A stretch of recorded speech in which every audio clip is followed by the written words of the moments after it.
This robot can write any text you want in perfect handwriting with a real pen and real ink. It watches its own hand move across the page.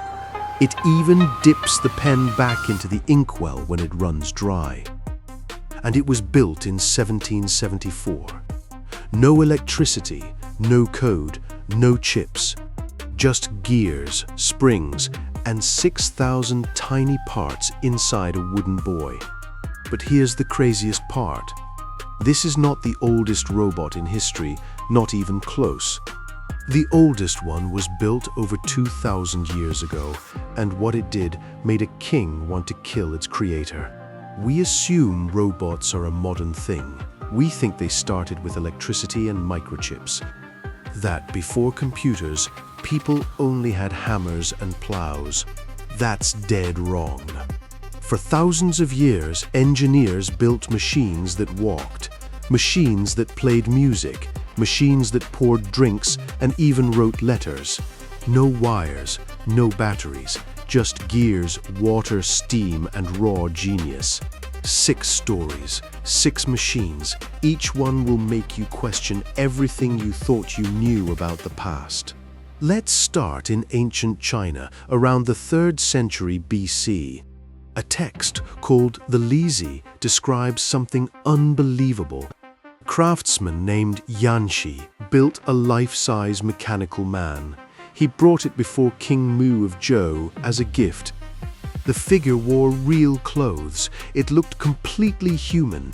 But then it started moving. It walked. It turned its head. It raised its arms.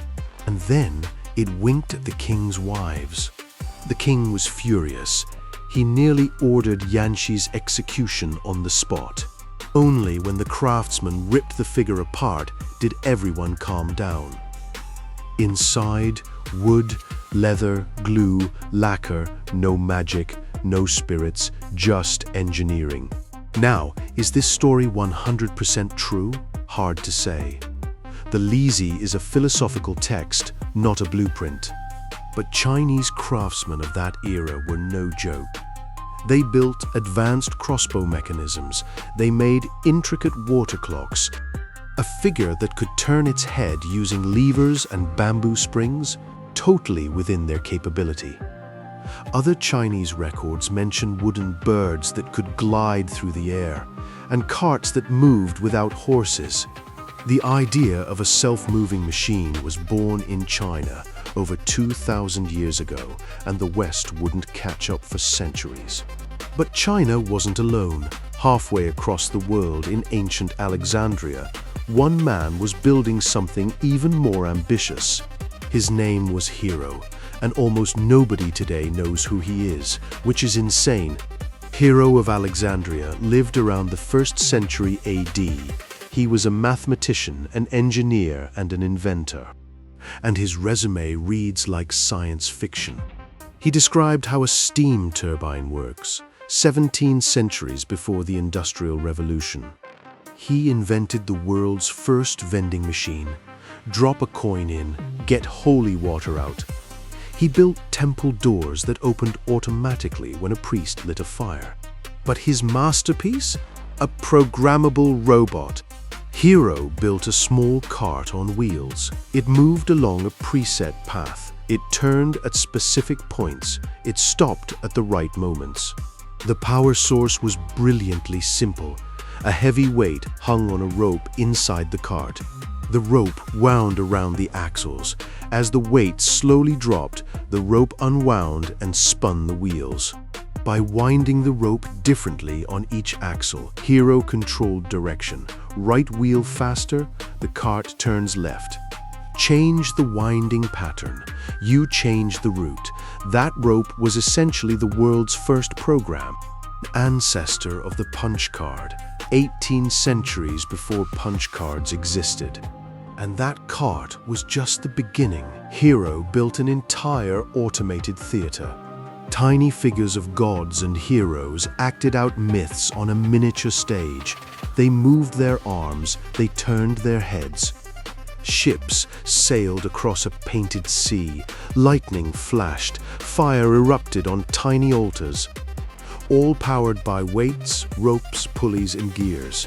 Zero human input after the show started. Hero knew exactly what he was doing. He wrote that his inventions existed to create wonder. He was an engineer and a showman, the original special effects artist. Now fast forward to the 9th century. The Islamic Golden Age. Baghdad was the intellectual capital of the world. And three brothers were about to change engineering forever. Muhammad, Ahmad, and Hassan, known as the Banu Musa. They wrote the Book of Ingenious Devices, over 100 mechanical inventions in one volume. Among them, the world's first musical robot. Banu Musa described a mechanical flute player, not a music box, a figure that actually played different notes in sequence, with rhythm, with pauses. A water wheel drove a system of cams. The cams opened and closed holes on the flute in a specific order. A water-powered blower pushed air through the instrument. Change the cam positions, you change the melody. It was a programmable music machine the size of a person. But that wasn't all. They built a mechanical servant girl. She poured wine from a pitcher. You placed an empty cup in the right spot. The figure tilted the pitcher and poured exactly the right amount. They designed a fountain that changed its water pattern every few minutes. They made a lamp that fed itself oil for weeks without human touch. Every device ran on hydraulics, the science of moving fluids. Arab engineers had mastered it centuries before Europe even understood the basics. And this wasn't a hobby, this was power. When the Caliph of Baghdad gifted mechanical devices to foreign ambassadors, the message was clear.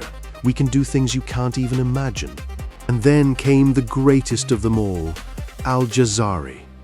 He lived around 1200 AD in what is now southeastern Turkey, and he wrote the most important engineering book of the medieval world. His masterpiece, a floating orchestra. Picture a small boat on a lake. 4 life-size musicians sit on deck. One plays a drum, one plays a tambourine, one plays a harp, one plays a flute. Their hands rise and fall. Their fingers pluck the strings. The drummer's head sways to the beat.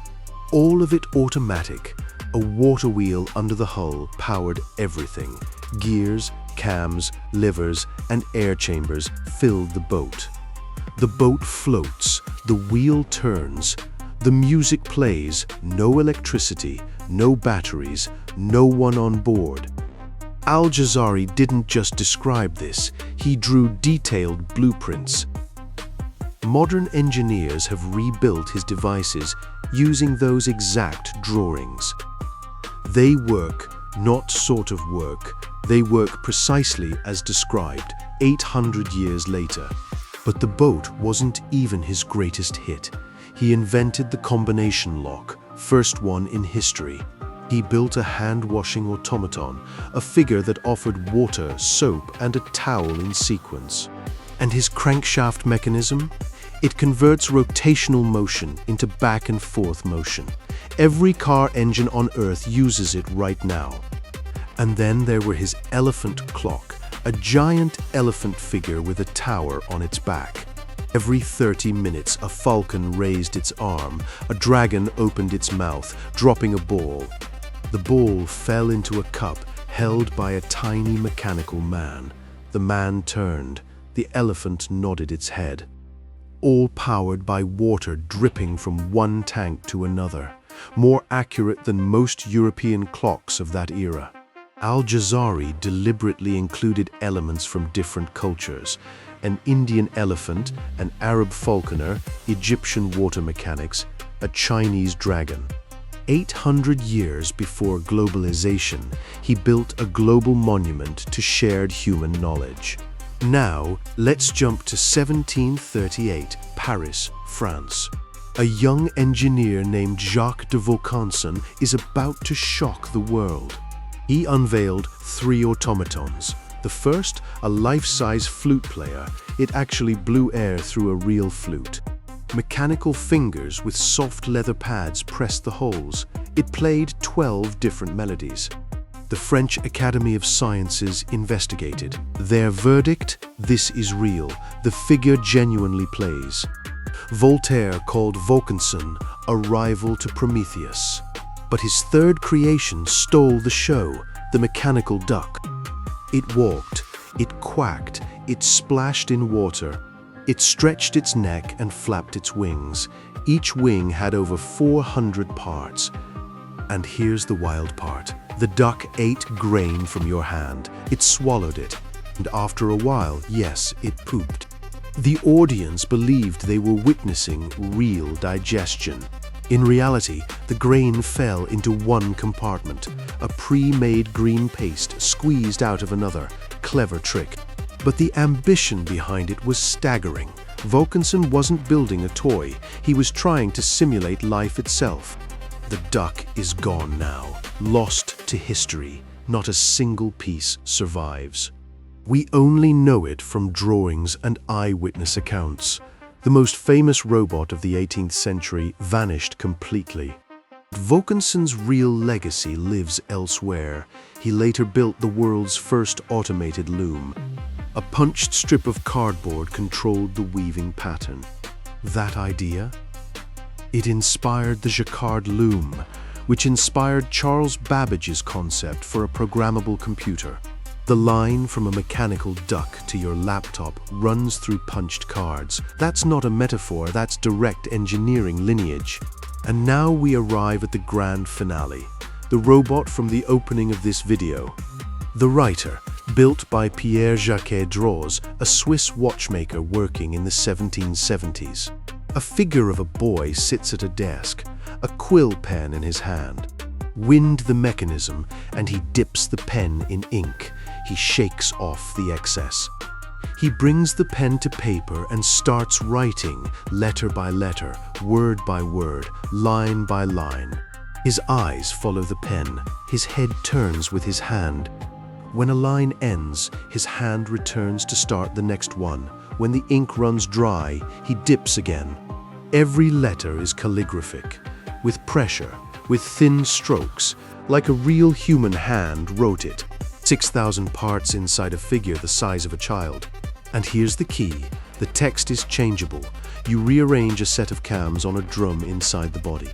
Each cam controls one letter. Change the order, change the message. That drum is a program. This boy is a programmable machine. Jaquet-Droz also built the draftsman, a boy who draws portraits and landscapes in pencil. And the musician, a girl who plays a real harpsichord. Her fingers actually press the keys. Her chest rises and falls like she's breathing. Her eyes follow her hands. She plays 5 melodies and bows after each one. In the 1770s, people had to walk up close and peer inside, just to believe she wasn't alive. Many refused to believe even then. These 3 automatons have survived 2.5 centuries, wars, revolutions, moves across continents. They still work today. They sit in a museum in Neuchâtel, Switzerland. They're wound up several times a year for public demonstrations. And every single time the audience goes silent. The writer dips his pen. He lowers his head. He begins to write. And for just a moment, you could swear it's a real boy, frozen in time by some enchantment for 250 years. Pierre Jaquet-Droz died in 1790. His creation keeps writing. Every letter, a message from a world without electricity, but a world with craftsmanship that bordered on magic. 6 machines, 6 eras, a wooden man in ancient China, a programmable cart in Alexandria, a flute player in Baghdad, a floating orchestra in Turkey, duck in Paris, a writing boy in Switzerland. 2,000 years separate the first from the last. Different continents, different cultures, different technologies. but one shared obsession to create something that moves on its own, without a hand pushing it, without a voice commanding it. This obsession seems hardwired into us. Chinese, Greek, Arab, Turkish, French, Swiss, they all arrived at the same dream independently: build an artificial being. Every time you ask Alexa to play a song, that's their legacy. Every time a Roomba dodges your couch, that's their legacy. Every time autopilot flies a plane across an ocean, that's their legacy. They started it, we're continuing it. The line from a wooden man winking at a Chinese king to AI, way straighter than you'd think. One last thought. All 6 of these robots were built to do one thing: imitate life. Not haul cargo, not grind grain. Mills and pumps existed for that. No, they were built to walk like a human, play music like a musician, eat like a duck, write like a child. That's not a practical need, that's something deeper. The dream of creating life has haunted us since the beginning. Ancient myths are full of statues coming alive. Pygmalion and Galatea, the golem Frankenstein. Robots aren't an invention of technology, they're an invention of a dream. The dream of breathing life into dead matter. And that dream is older than any civilization. It started when someone shaped a figure from clay and thought, what if it walked? 6 robots on this list. 6 attempts to answer that question. We're still trying.